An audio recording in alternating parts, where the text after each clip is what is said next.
Ashama harka fuunee kabajamoo daawwattoota keenya akkam jirtu baga nagaan jiraattan isinin jechaadha qophii teenya tamsaasa saatalaayitii ONN takkaafu Oromiyaa News Network irratti isinitti dabartu tana. Har'a keessummaa qabadee dhiyaadheetti jira kosimichiniin har'aaf qabu kuni Dr. Baaroo Qannaa Dheeressaati. Magaalaa Salzburg, Austria irraahi. Akkasumatti Toronto gama olitti Brampton Ontario irraa kan isin keessummeessu ana Masayyooti fi akkasumatti kan fagoo irraa ta'ee to'achaa jiru. Ajax Ontario irraa obbo Garbiin Ureeti. Egaa daawwattoota keenya ammaan tana qophii teenyatti seenuudhaaf Dr. Baaroo duraan dursee afeerraa sii goone kana ulfeessitee nu dhiyaachuu keetiif maqaa daawwattoota keenyaatiin duraan dursinee galatoomi jenna. Ayyee jaalsayyoo akkasuma riyaa keessanii wajjin affeerra nagootan kana akkasuma dhaabbata keessan ONN galatoomaa isiniin jedha. Ayyee galatan badii isin jechaadha.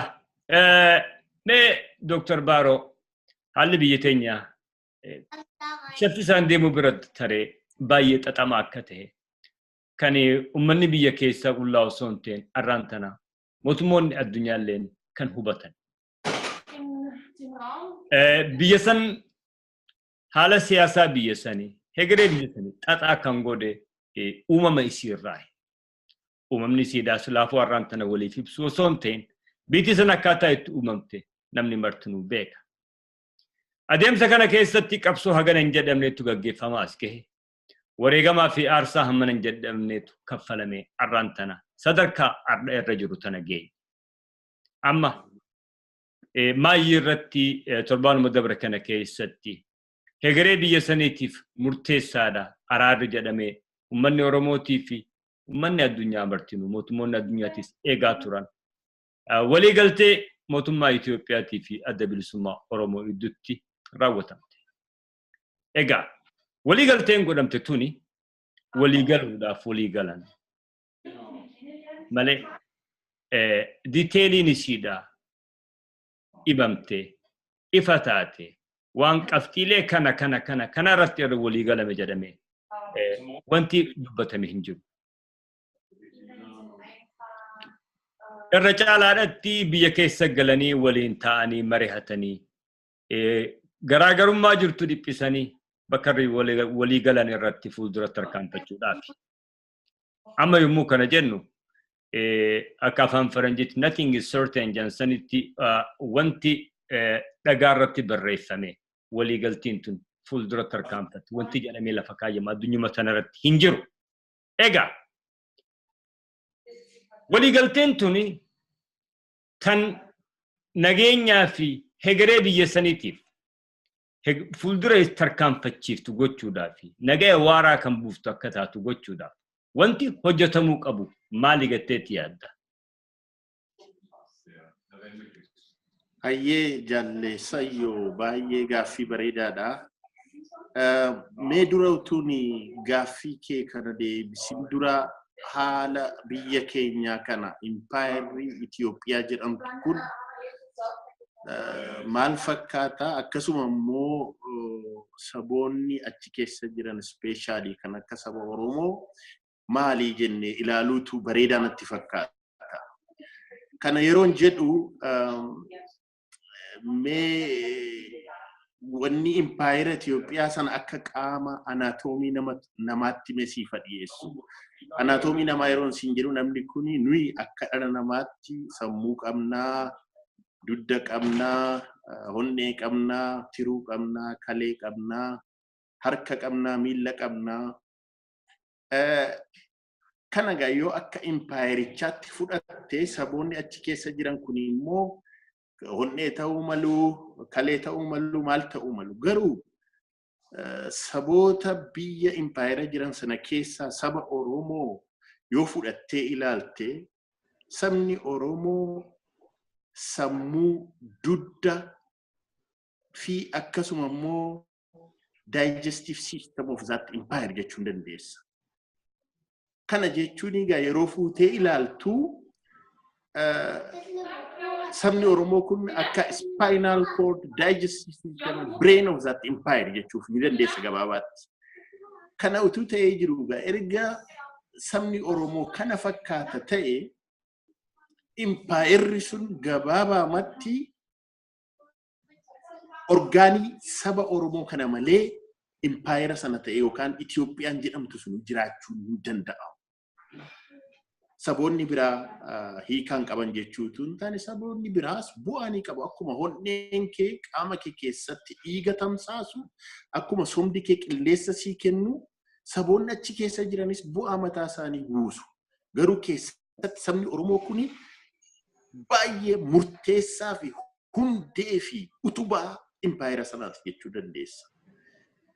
Kana waan ta'ee jiruuf sirni impaayera sanaa immoo saba kana waggaa dheeraadhaaf waggaa 120 ol hacuuccaa hin taane, dhiibbaa hin taane, miidhaa hin taane, du'a hin taane, jibbisiisaa maalummaa isaa gachisiisu irratti gaggeessaa ba'e impaayerri kun. Kanaaf sabni kun gabaabaatti yoo fudhatte impaayera sana keessatti double days waan auto mutilation crisis irra ga'aa jira. Kana siin jechuun koo impaayera sanaaf sabni kun ni du'a.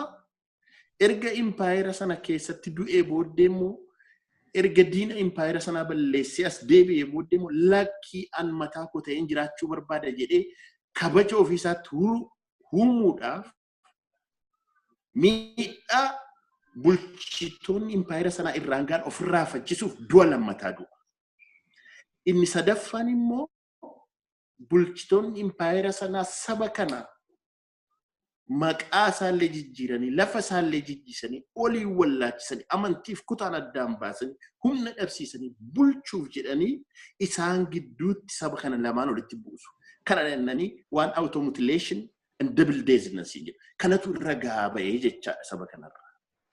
Kanaaf sabni kun immoo waan kan ofirraa faccisuuf qabsoo waggaa 120 olii kan deemsisee jiru keessatti immoo isa dheeraa sana dhiifnee mee kan qabsoo ijaaramee jabaatee qindaawee deemu qabsoo adda bilisummaa Oromoo waggaa 40 oliin jalqabame yoo fudhannee ilaalle kana gurmeessee balaa irra ka'u kana irraa faccifachuuf ofirraa dhiibuuf kuffisee balleessee miidhaa impaayerri sun akka impaayeraatti irra ga'u sana ofirraa balleessee Itoophiyaa yookaan impaayera Itoophiyaa akka mataa kootti akkan hiikutti yeroo baay'ee yeroo jedhu wonderful rule amma karabaat taayimitti dhiyeesse wonderful rule innasiin jedhu afaan tokko aadaa tokko saba tokko biyya tokko jedhanii haguuggii hin taane saba kanarratti huugisanii sabni kun ija banatee akka of hin ilaalle godhanii aadaa isaa maal isaa balleessanii yerootti bushani sana keessatti addi bilisummaa Oromoo ka'ee qabsaa'ee amma bara TPLF 91 kanatti dhufe. Inni immoo gaabii taayimiin jedhan. Gaabii jechuun amma yoo argite namni haguuggatee fuula kana qofa gabbaasa. Kanaaf qabsoon sun yeroo bara 91 sana wandaboo ruulii sana isa itti afaan tokko saba tokko jedhan sana qabsoon ofirraa facciseetu gaabii ruulii sanatti fide. Amma fuula tokko argisiisuu jecha federation system jedhanii irra ka'an. Kun federaalii himneerraa kililiin ba'eera of bushuu hin dandeessa jira. Garuu aangoon qabu sabni kun.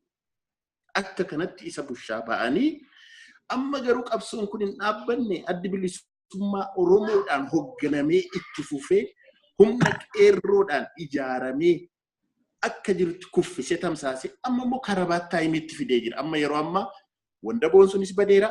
Gaabii isheen xiqqoo federation sunis balleessanii ifatti baasanii jiru. Hayyee. Kanaaf amma gaaffii kootti yeroo sii dhufuuf jedhu akkamitti maal ta'uu qaba inni jedhu har'asi qabsoon kun waan saba kanaa nagaa waaraa fiduudhaaf saba Oromoo fi saboota biyya sana keessatti jiran haqa isaanii mirga isaanii kabajanii walqixxummaan yoo hin gaggeessin nagaan tokko dhufuu hin danda'u.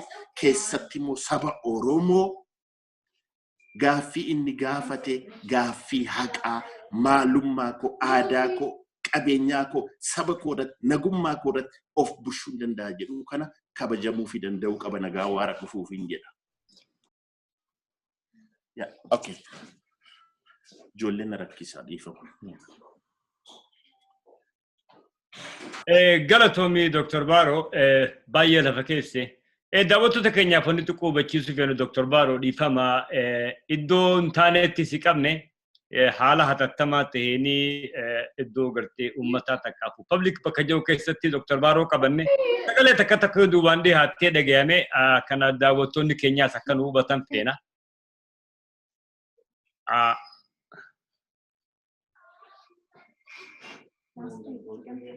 Ayyee galatoomii Dr. Baaroo yaada bal'aa lafa keesse.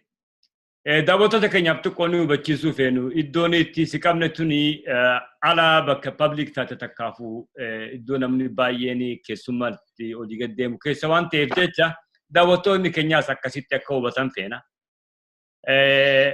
Dhiifama gaa yeroo bakka maletti si qabne garuu irra deebi'ee dhugumatti galatoomisiin jechaadha. Yaada amma lafa keesse bal'aa kana.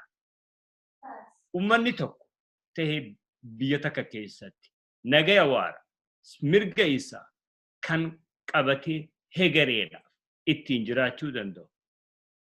Hegereen biyyattii sanii kan nagaya waaraadhaan fuuldura tarkaanfattu taasisuudha. Sirni cimaan yoo lafa kaayyame. Maaliif mootummaan tan irra jirtu qullaadhaan miti tallaaluu qabu. Boru namni hin geeddarama, sirni hin geeddarama, mootummaan hin geeddaramti. Mootummaan boru dhuftu tani fedhinnaa irratti hojjechaa turre osoo hin tahin tan fedhinnaa isii oftu yoo taate ammaas deebinee bakka raakkaanitti deebi'uudhaaf jiraan. Maaliif filmaanni sirna dimokiraatii keessatti it promised nobody. Sirna dimokiraatii biyyattii san keessatti Oromoon hogguu ni mooti jechaadhaan wanni lafa kaayyame hin jiru.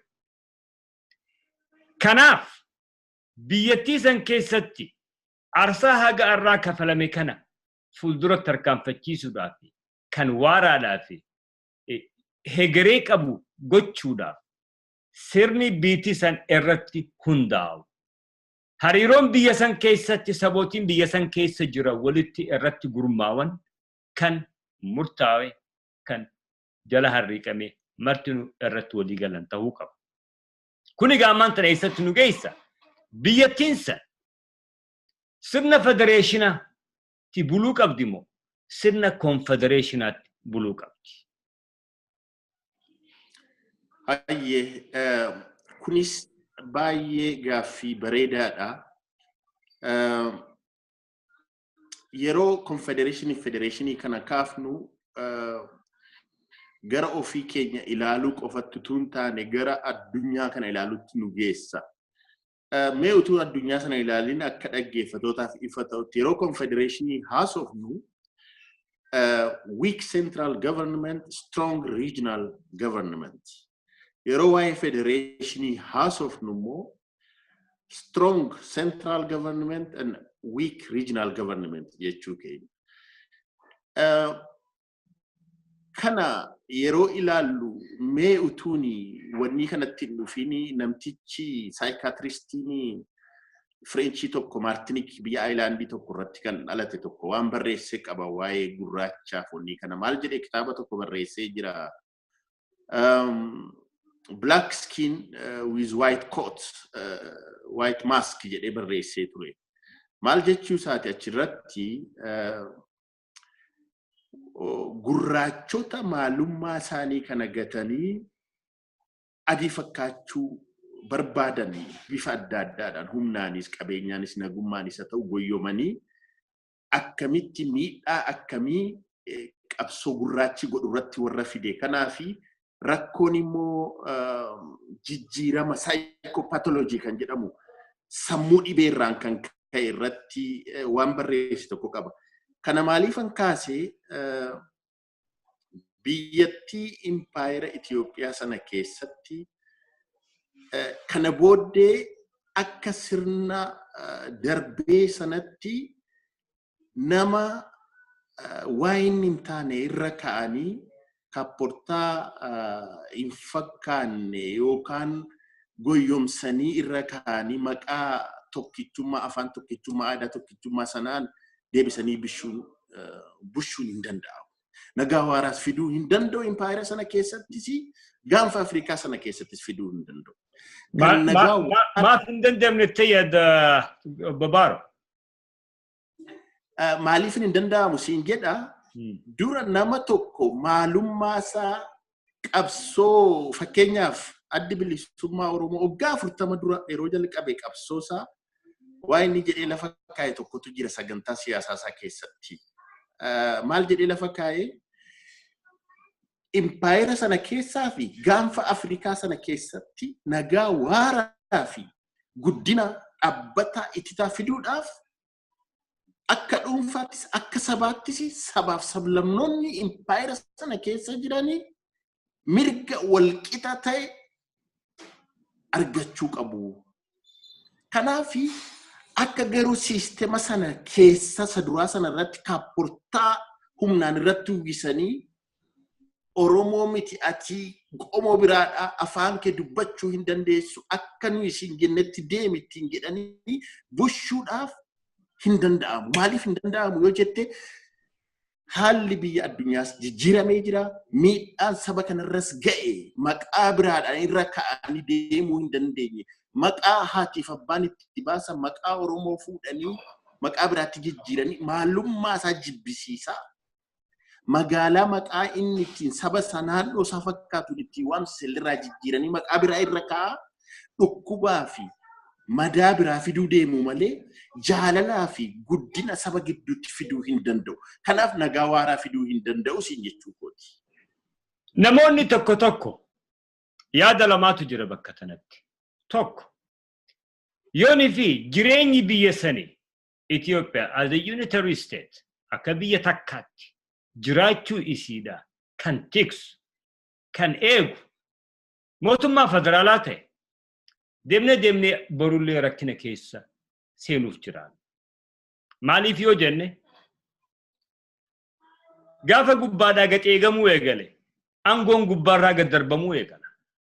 Yeroo aangoon gubbaarraa gadi kannamuu eegale warri jalaa kanuma ajaja gubbaarraa kanname hojiirra oolchu ta'a.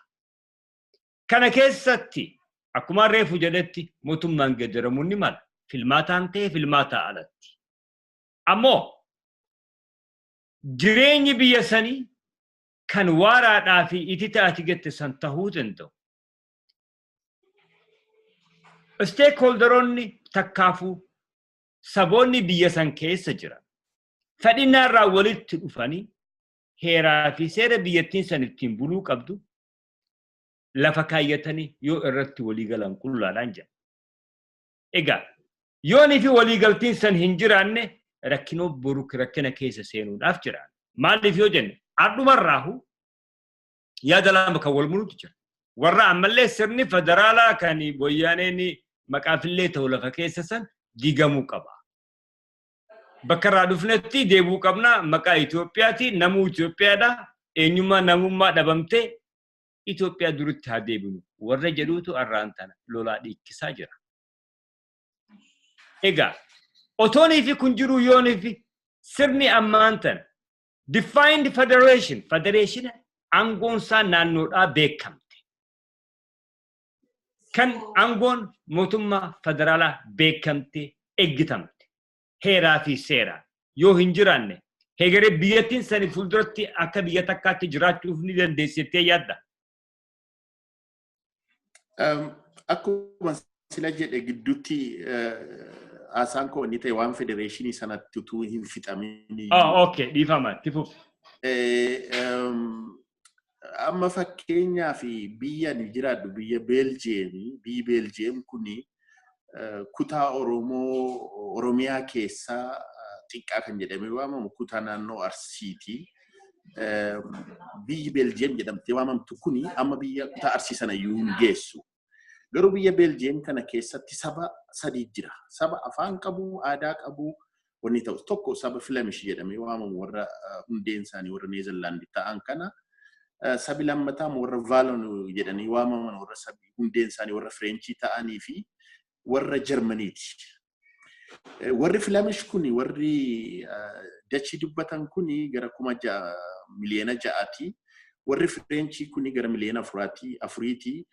warri Jarmanii kun gara miliyoona tokkooti. Amma saboonni kuni biyyattii xiqqoo kana keessatti dhaabbata siyaasaa baay'ee qabu. Akkaataa sanatti bulan garuu isa federation system. Sistema federeeshinii ittiin kan central governmentiin bushu ni qaba, kan hin bushine ni qaba.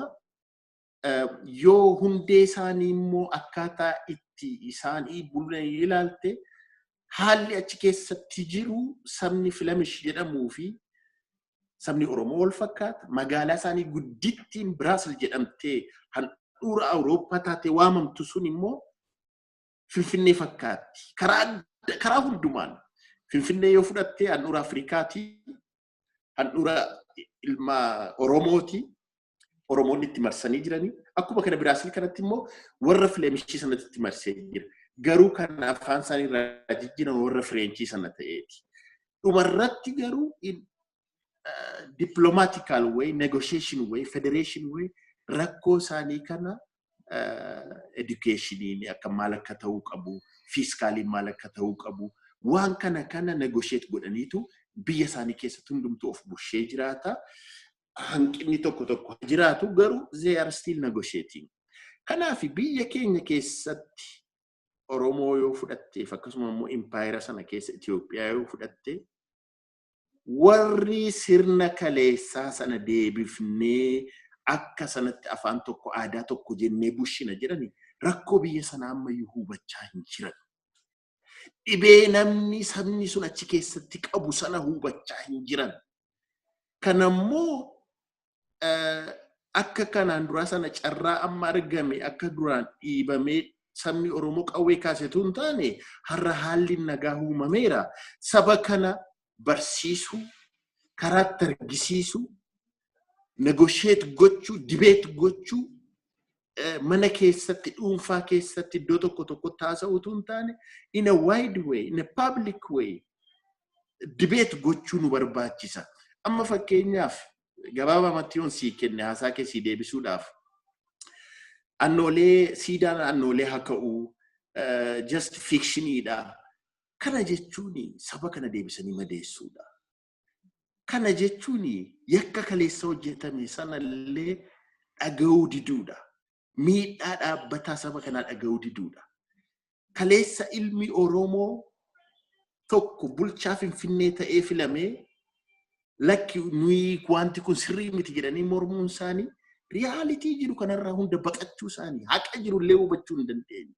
Kanaaf gabaabumatti waan jechuu barbaadu haqi Oromoo ofii isaan ofii dubbachaa jira.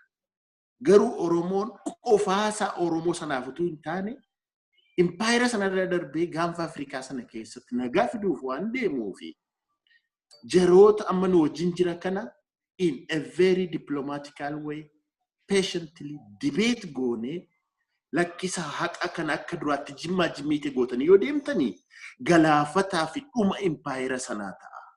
Empire suni kaleessa wandaboo ruuliirraa karabaatii dhufeera.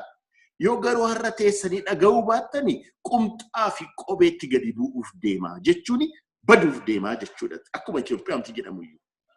Kanaaf kana ooshuudhaaf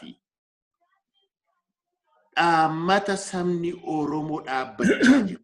Haasofnu irratti habullu kottaa waan kana nagaadhaan hiiknu kan jedhu kana dhagaanii utuu dhufaniiti gaariidha. Waaraa nagaa waaraa sana fiduu danda'a. Garuu federeeshinii moo konfedereeshinii jettu Oromoodhaaf an garlachuuttiyuu yoo of bushes qofaasaatti in a very confederation system. Weak central government, strong regional government. Yommuu lakki sirni dimokiraatawaa jiraate, walqixxummaan jiraate, nagaa fi dhugaa haqi ruulingiin jiraate, federeeshinii sanaan bulesi akka bal'ina keenyaatti rakkoo fida jedhee yaadu. Kanaaf garuu wanti guddaan irratti hubachuun nurra jiru. Har'as dhugaa kaleessaa sanarraa fagaatanii warra deemaa jirantu jira. Har'allee yeroo har'aa kanallee dhugaasa kaleessa madaaf dhibee saba kanarra ga'aa jirurraa dhaggeeffachuu fi ta'anii hubatanii iddoo badiin jiru iddoo dhugaan jiru sana badii jira jedhanii irratti negotiate godhanii irraa fooyya'anii waan gaariitti fiduu dhiisanii har'allee waan tane tuttuqaa jirantu jira. Kanaaf arras waan nuyi jennu kabajaa fi ulfinni sodaa miti. Gaariidha. Kanatu nagaa waaraatti fidaa jedhee yaadan. Beessa mee daawwattoota keenyaaf xiqqoo ibsuudhaa fi waa'ee confederation fi federation jennessanii namoonni baay'een garii garaagarummaa isaa afaan Oromoodhaatti salphisee ibsuudhaaf confederation biyyoonni of danda'an kan mootummaa of danda'e qaban fedhinnaadha akka biyya takkaatti waliin jiraachuudhaaf hoggaa mootummaa waloo takka walitti ijaarratan. Akkuma reefu Dr. Baaroon jedhetti aangoon mootummaa federaalaadha laaftuudha. Irra guddaa wanni isiin laaltu tika biyyaatii fi waa'ee ittisa biyyaatii fi dippiloomaasii alaatti. Wanni heeraa, wanni ikoonoomii mootummaa naannoodhaati ilaallata. Egaa sirni federeeshinaa ammoo waliigaltee qullaan ta'uu hin danda'u. Irrattis gabbuun ni mala. Garuu amma reefuun tana biyya doktaraati kaafteetu jira. Belgium, yaa. Biyya san keessaan ture. Anilleen yeroo hedduun deddeebisee kaasee jira. Maaliif biiti san kan biyya keenya Oromiyaadhaa fi hariiroo Itoophiyaa fi Oromiyaa gidduu jiruu fi tan akka gaariitti lafa keessu fakkii ta'uu dandeessu isi. Magaalaa Finfinnee fakkeenya bareedaa kaafte. Brussels magaalaa Awurooppaati lafa Fileemishii warra Filaandariiti ammoo afaan Faransaayii dubbatan. Maaliif kaleessa warri minority Faransaayii Fileemish san bulchaa waan tureef jecha magaalittii san dhuunfatanii akka har'aan tana Amaareffaan Finfinnee dhuunfateetti afaan Faransaayii Brussels dhuunfatee jira. Lafti tan Fileemishiidhaati naannoon isiidhaa kutaan siitiis kamarsee jiru uummata Fileemishiiti. Akkuma atuu jette sanii itti waan jirtuuf jecha ammoo bulchiinsi magaalaa sanii magaalaan sanii lafti san eenyu akka taate heera biyyattii keessatti harriqamee lafa kaayyamee jira. Bulchiinsa magaalaa keessatti aangoodhaa fi taboroo warri Fileemish qabu lafa kaayyamee jira.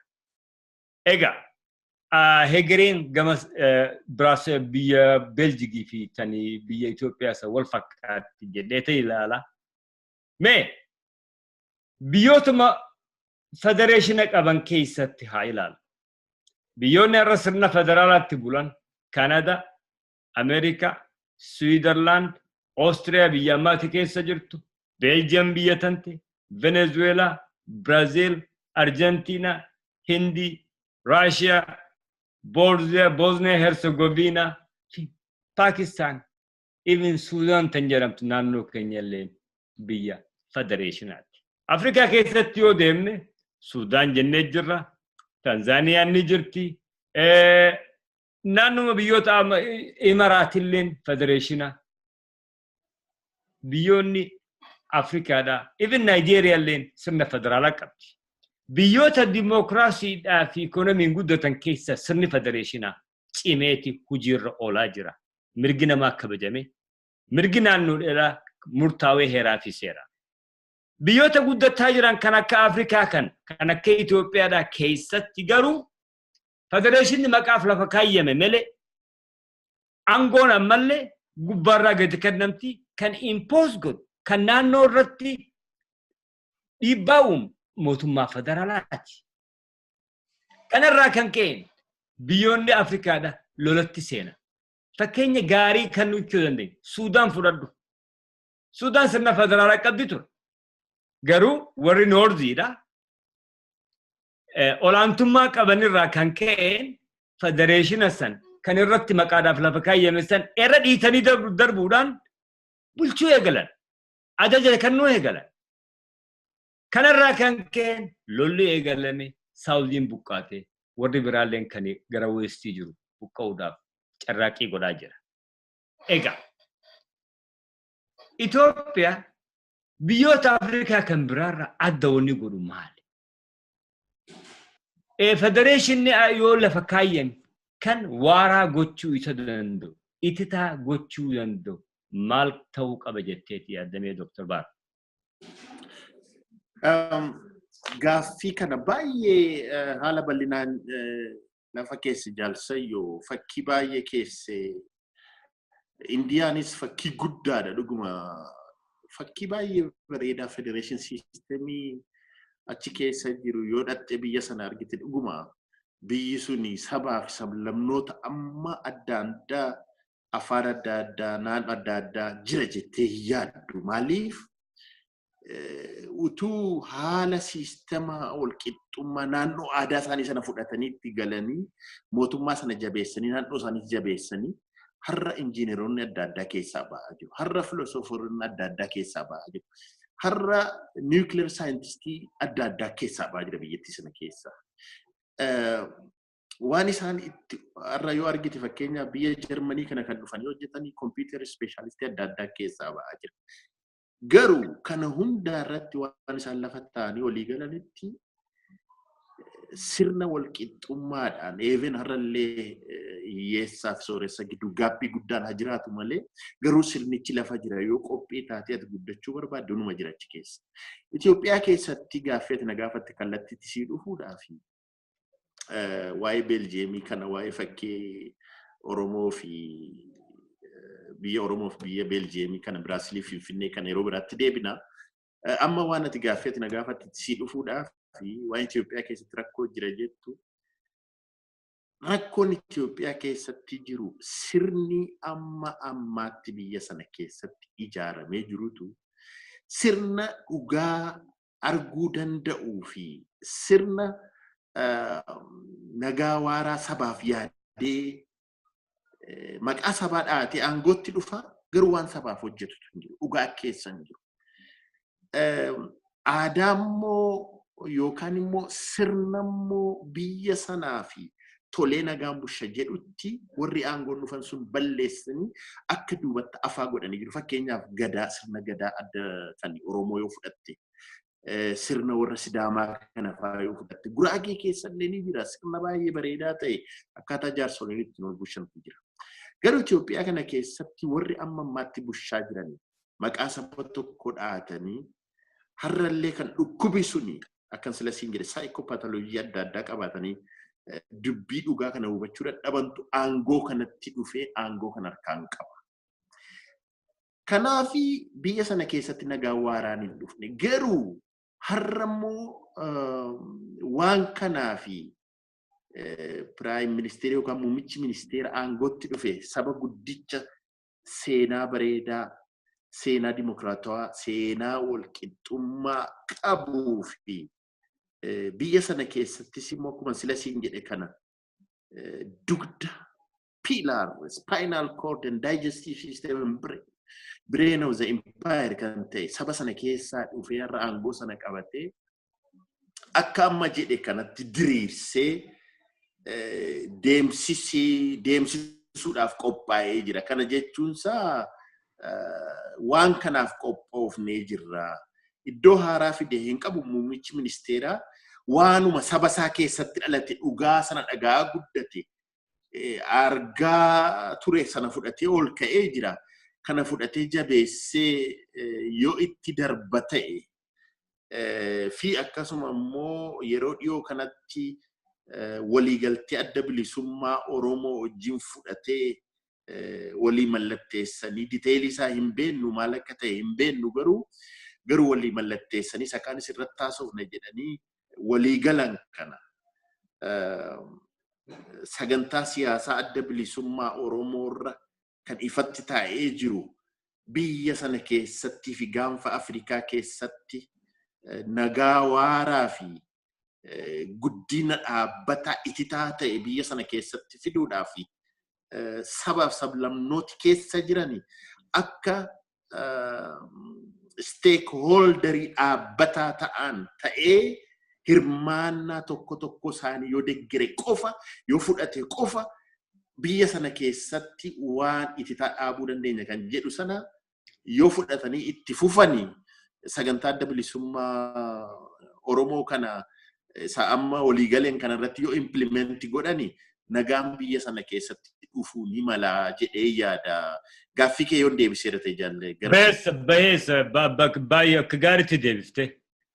Egaa Dr. Baaroo arraan tana sardineetii amnarratti si qabne dhugumattuu galatoomisiin jechaadha. Dhiifamaaf si gaafachaadha.